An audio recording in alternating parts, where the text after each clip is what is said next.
Chà chị xưa ơi nhóm chìm đai bó tất ơi văn thi soạn ta chìm mặt vào một nhóm ban thì nhóm trong ai con hiệnในสระនេះទី1មានគ្រូបរទេស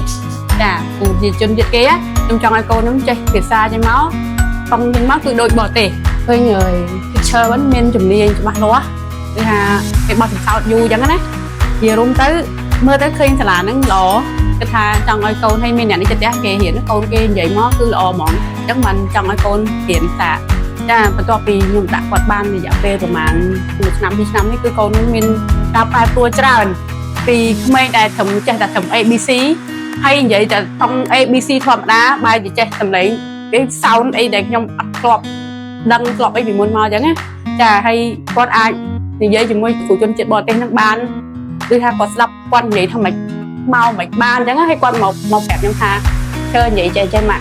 ចាគាត់ចេះហើយបកមកយើងប្រាប់មកយើងវិញអញ្ចឹងណាទៅពេលអញ្ចឹងខ្ញុំមានអារម្មណ៍ថាគេថាដាក់កូនមករៀនគឺអត់ខុសបំណងទេចុងក្រោយគឺសំណុំពោឲ្យបេដាគ្រប់គ្នាហ្នឹងអញ្ជើញកូនមករៀននៅសាលាម៉ៃហូបចោលអត់ខុសបំណងទេគ្រូអ្នកគ្រូគាត់មានជំនាញច្បាស់លាស់ហើយមានគ្រូបរទេសនៅក្នុងទៀតចាអរគុណ Thank you, Mom and Dad, for allowing me to study at Mahal Academy. Here, I learn how to read, write, and translate in Khmer.